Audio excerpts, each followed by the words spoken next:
Yes, hello, welcome everyone to another Get Ready With Me video, which I is no longer, the highest performing thing I do on this channel anymore, but I'm gonna do one anyway, because I want to try something new today, and I want you guys to see how it goes, because it could be a disaster. We have no idea. And I've recently re-dyed my hair. It's kind of like gray silver now, so it looks pretty good, because the color just does not stick to my hair very well, so I have to dye it a lot. Bleaching, not so much, but I obviously have to bleach it, but whenever I have to, it takes a long time. So a lot of stuff has happened, a lot of stuff is going to be happening, so I need to talk about that while I get ready. Hopefully it doesn't split my focus too much. If it does, great. So the lenses I'm going to be using today are from Optic Rosmus, link down below if you want to go get your own lenses. There is a discount code if you want to get a little bit off, but they're cheap as hell anyway. So last week's videos were sort of a massive contrast, and it's a bit of a microcosm as to why a lot of my content is TikTok dominant at the moment, which I have explained before, but I still see people complaining about it. I don't know if it's because did I mention on a stream or in a video, I don't know. But there are long-time fans, not the new ones, because the new ones love the TikTok stuff, but there are some old fans from like the vlog days and just a bit after that who have been sort of kind of complaining that I do just the TikTok stuff now. Just look at the view count and the fact that I'm moving country. You should be able to figure that out. I would love to vlog, but vlogging in Belfast is just not possible. And whenever I do like get ready with me videos, which are fun, which are also fun to make, and also very relevant to the old stuff I used to do, they don't do as well. And, moving country is very expensive, moving in general is very, very expensive, so I hope you can figure that out. Ooh, super comfortable. So it still needs to, like, settle onto the eye. But yeah, it's like white with a red ring, isn't that cool? So I don't know if it's because I have a weird shaped eye, or eyes, and I don't know if it's because my eyes are too small, but I've always struggled with certain types of mini sclera lenses and also sclera lenses like the full-size ones. I can't wear the full-size sclera lenses. I cannot wear them ever. No brand can I wear because they just don't sit onto my eye. They'll fold at the corners. And I don't know if it's because I have small eyes. I don't know what it is. There are other people who can just put them in and like everything's fine, but I can get it in super easy, but it just won't settle and suction onto the eye and create like a perfect seal. It folds in both corners. So I can't wear full-size sclera lenses, which sucks, which really sucks, because I really wanted that to be part of like my main look, but I can't wear them. And it's super disappointing. So I'm gonna have to settle with mini scleras, and even then, sometimes they still don't fully suction onto my eye. But yeah, that really sucked, because I thought just like anyone could wear them. I thought anyone could wear sclera lenses. It's just a matter of getting it to sit right. But no, some people just can't. And there's no way of telling unless you buy them and try and put them in. And I looked online to see if there was a forum of like really unfortunate people who just, their eyes just won't fit sclera lenses. And no, there isn't. As far as from what I could see when I was looking, there is no like explanation or advice group or thread talking about, yeah, if you have certain shaped or sized eyes, they just won't fit. There's like no groups like that anywhere. So I think I'm in the very small minority whenever it comes to sclera lenses not fitting your eye. So the next one's gonna be this white mesh one. Can you see that? I'm actually using a different lens today, which is why I look different. This is closer to what I would look like to the human eye.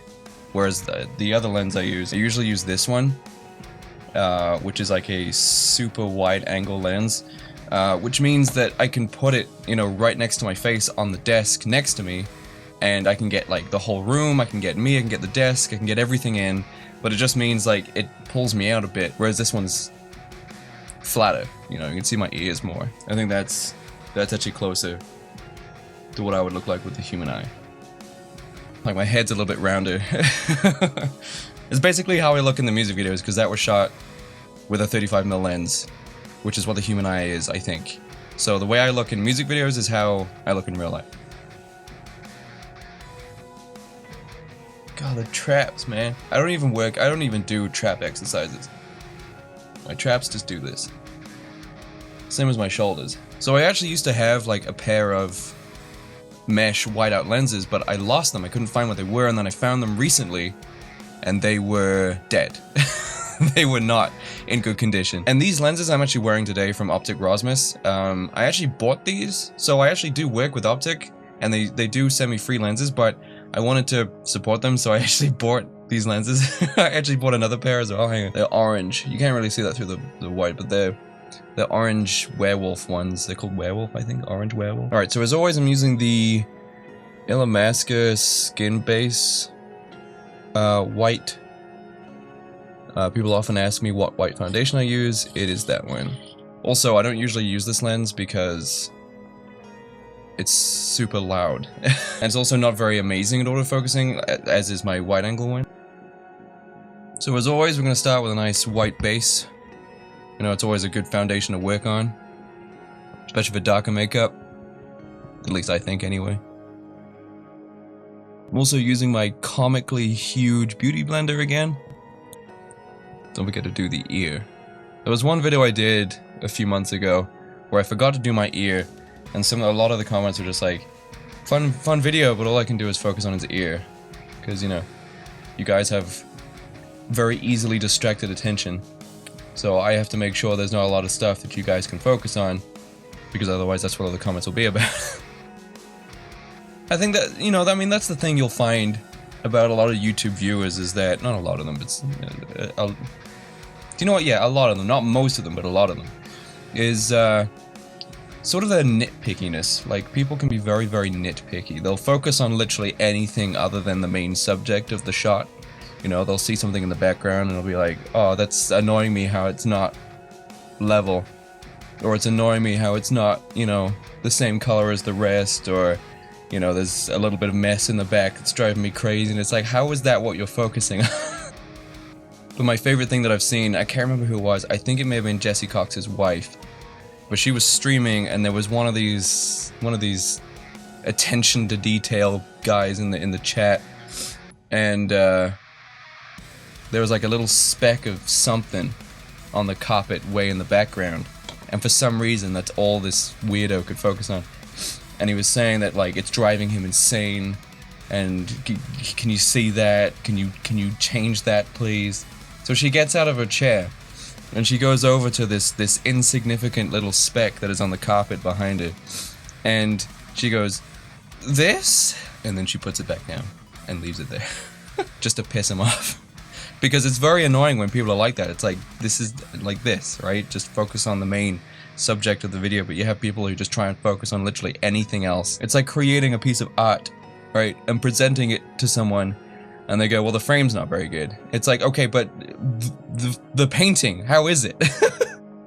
So let's talk about London. A lot of stuff happened, you know, a lot of really cool stuff, and I went to go see Deer in Grey, which was a massive deal to me, and, you know, there's a lot to talk about, so let's talk about that for a sec. So I went to London for a few days, longer than the show was, obviously. So I got there the day before the show, checked in the hotel, and we just sort of relaxed. Because London's a little bit stabby at the moment, so we've been neglecting to really explore a lot of the city the same way we usually do. I just didn't feel like being stabbed. The chances were very, very low.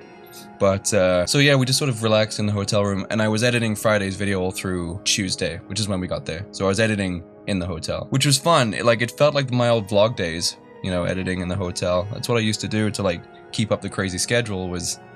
That's so white. Like, to keep up the crazy upload rate that I was on back then. I mean, it's still crazy now.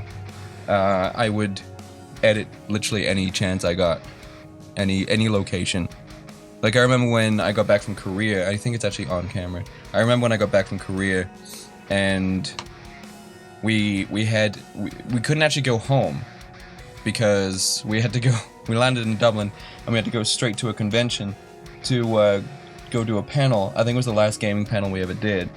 It's funny, like, I'm infinitely larger as a channel and a presence than my gaming channel.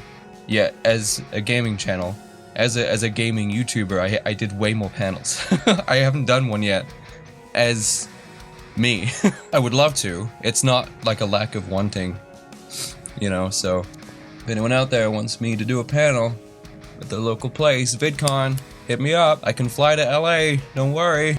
Yeah, I think it was pretty good. Yeah, I got back from Korea and we went to the convention. We stayed at a hotel at the near the convention, and I was editing in the hotel, and I was editing and uploading at the convention just before I went up to go do the panel. And do you know what? I was actually also vlogging while I was editing. So I was vlogging the day while I was editing the previous vlog. So it was crazy. I just need to set it now. Right, so London. Let's continue talking about London. So the next day, obviously, we had the show. I woke up late because I decided to sleep in because I don't get to sleep in very often. Started getting ready to get there around 5. The doors didn't open until 7. The show didn't start until 7:30. So we got ready. Here's a picture of what I looked like for the show, for the During Grey show, right here. So we show up, and the only people who are there are like the VIP ticket people who I didn't know there were VIP tickets. If I knew that, I would have got them. I would have bought some VIP tickets, but they must have sold out immediately, or they went on sale later. I don't know. I really, really, really wish I had gotten the VIP tickets. I was actually seething that I hadn't got them. So we get there, and it's a really cool story. And I was kind of wondering if it was going to happen. People started immediately recognizing me and Kaya. And then other people started to figure out that we were YouTubers. So then we started talking about the whole YouTube thing. And that was really cool, you know, getting to meet fans. It was like super, super amazing, super nice. Took some photos with the wonderful people as well. You know, it's always so nice meeting you guys in the real world. Never be afraid to say hello. Oh, I also use this foundation from time to time. It's pretty good. It's pretty thick. You can layer it up pretty well. But there was all right, so this is a funny story. So we met, you know, a lot of fans there, which was super nice. But there was this Japanese dude there, who is from Japan, and he's lived in England for like 30 years. But he was fluent in Japanese, but that'll come up. Don't worry, I'll get to that. And he was like, "Are you guys YouTubers?" And we were like, "Yeah." Don't really like talking about it, but yeah. And I didn't say that. I just said, "Yeah, we do YouTube." So then he decides to look me up, and he's like, "Okay, wow, you have a lot of subscribers," and then other people started getting interested. So we continue on going, waiting. The queue's actually starting to go in now, so the doors are open. We've been standing for 2 hours, which was hell on earth, especially for Kaya. Because the line was folded. It was folded to stop it from being just one long line. And directly on the other side of the railings from us was this other Japanese guy. And they both figured out that they were each from Japan, and then they started having this full-blown, fluent Japanese conversation in front of everyone, right? Because I was actually just talking to the guy, and then he starts speaking Japanese, and no one knows what the hell they're saying. I can pick up little bits here and there, but my Japanese just has not been that good since I left Japan, because there's no reason to learn Japanese. It's a very, very niche language. There's only one place on the entire planet that speaks it, and it's very small and very expensive to get to. Learning Japanese is utterly useless unless you're going to move there. I'm also not going to be visiting there anytime soon, so I just don't really put the time into something that is, potentially a massive waste of time. As much as I would like to learn Japanese, there are other more practical languages and other languages I feel like I should be learning, like European languages, especially Spanish. So yeah, I just felt left out, and I was like, man, I wish I stuck with my Japanese and I could be joining in this conversation, and people were like, "Whoa, white guy that knows Japanese." And to make me feel worse about it, right? This white girl comes over, this English white girl. She had a English accent, sort of Cambridgeshire. And she comes over and she starts speaking Japanese, but it's Japanese I don't really understand very well. But then I heard them say Kansai, which is a regional dialect. The way I've explained it is kind of like a Cockney English. It's like Cockney Japanese, kind of.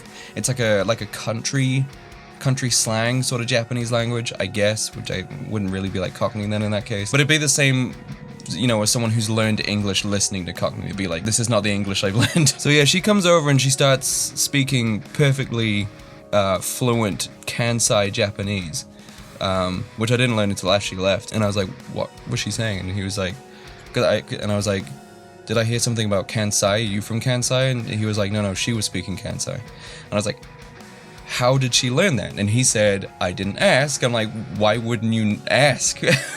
especially considering apparently she had never been to Japan. So it's really weird that someone knows a very specific region of Japanese dialect who's never been. It's very, very bizarre. That would be like someone from, say, China or Japan or whatever coming over to England or coming over to America and somehow knowing like Texas, Louisiana sort of stuff, you know, that sort of accent, that sort of slang, or being able to speak like perfect Cockney or perfect like West Country. And it's just like, why was this the English that you learned? It was the equivalent of that. It was so strange. But I felt so powerless. You know, I felt so, I don't want to say ashamed, I'd say that's too strong a word, but definitely a little bit disappointed in myself that I didn't keep up with the Japanese language. But at the same time, it's just like, okay, but like, you wanted to learn Japanese purely so you could just join in with this conversation? Useless. Like, you need a reason to learn it. I mean, you definitely need a reason to learn a language because, like, learning a language is very, very hard. And you need commitment, and you need to, you know, work through a lot of, you know, hardships, a lot of difficulties along the road. So if your heart's not fully in it, you know, like, then you'll only learn so much. But, yeah, no idea why this girl could just speak perfect Kansai Japanese. Because it was perfect. Like, the intonation, the accent, obviously the words, her listening was amazing as well. So very, very impressive. Made me feel like crap.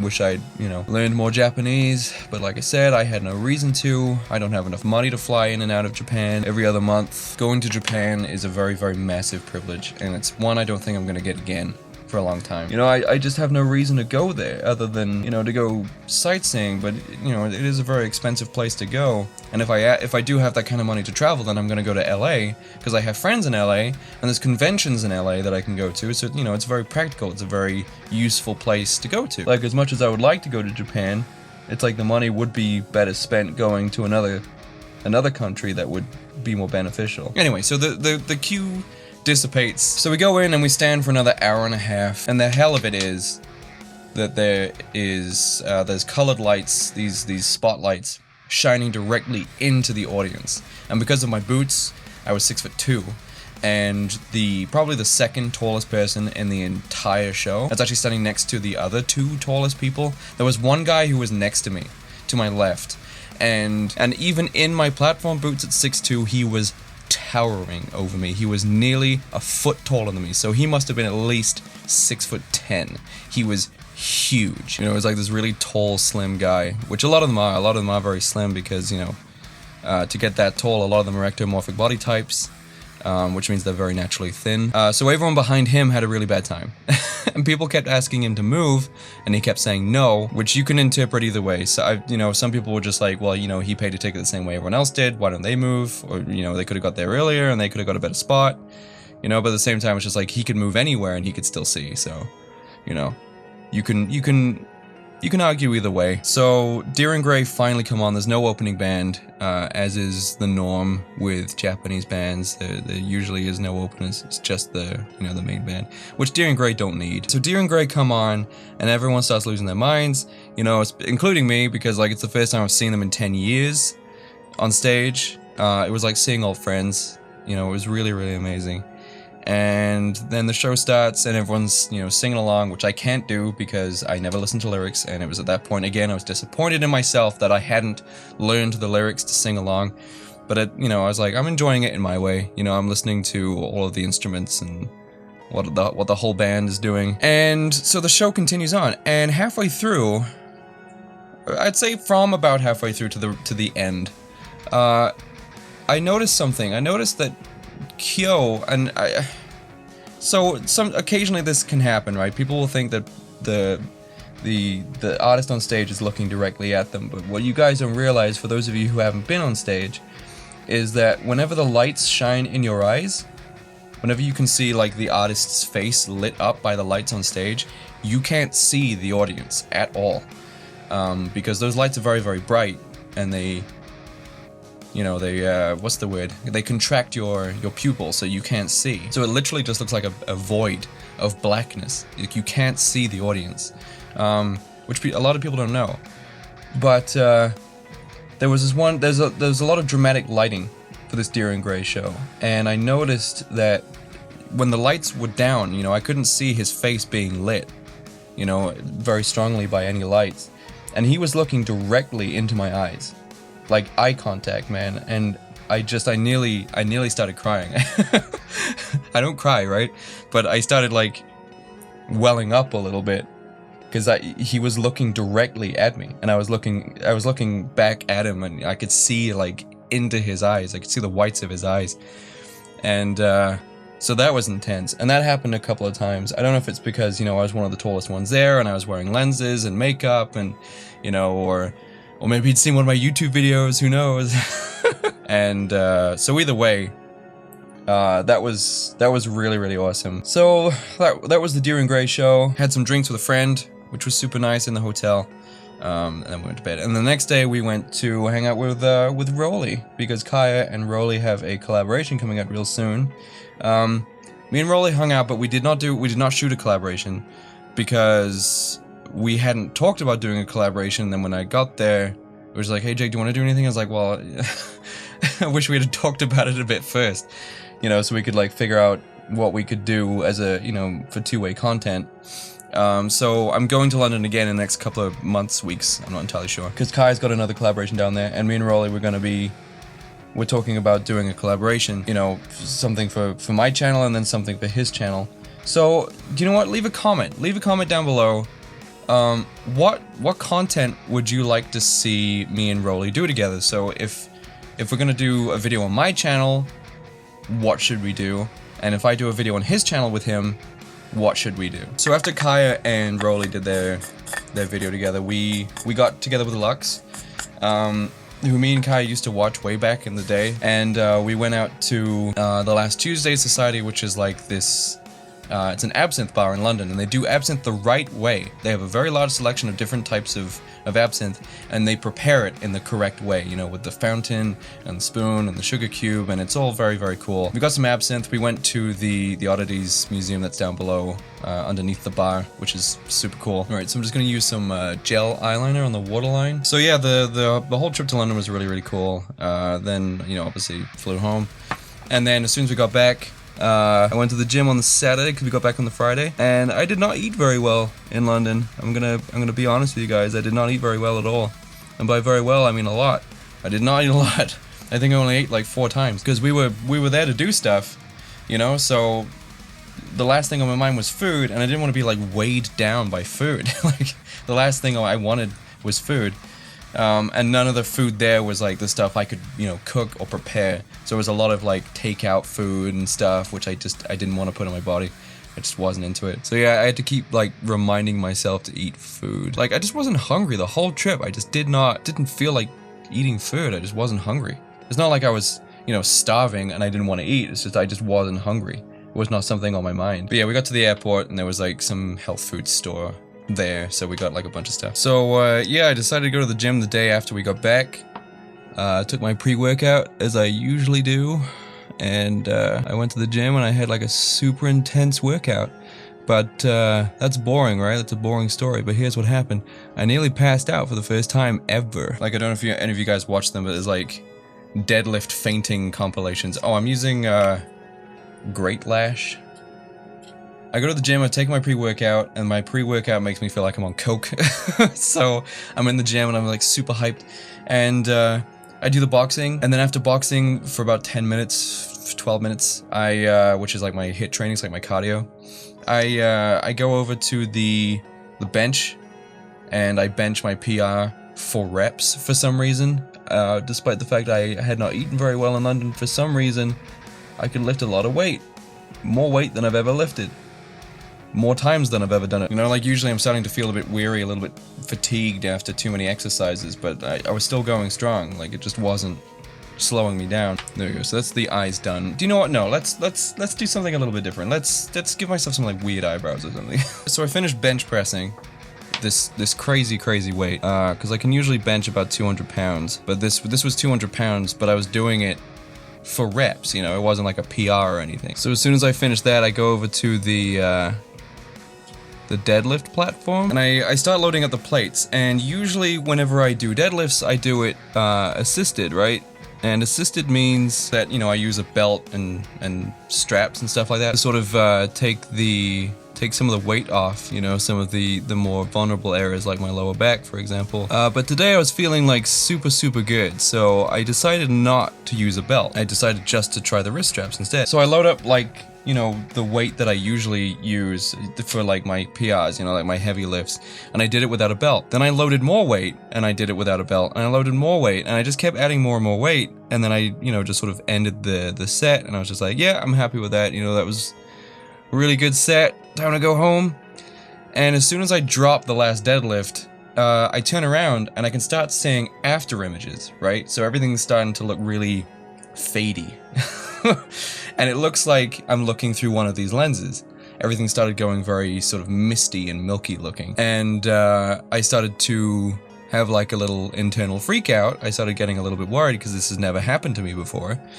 So I lie down on the floor, you know, just casually, as to not bring attention to myself. And I just sort of waited out a bit. So it goes away. And instead of going home, I decide to go and do my ab routine, which I shouldn't have done. And I do my ab routine and I felt even worse. And then I felt awful all day Saturday. So I was meant to do this video on Saturday, but I literally felt like I was going to pass out all day on Saturday. I had to get out of the taxi on the way back from the gym because I thought I was going to be sick. In fact, I was going to be if I didn't get out of that car. Don't ever do that.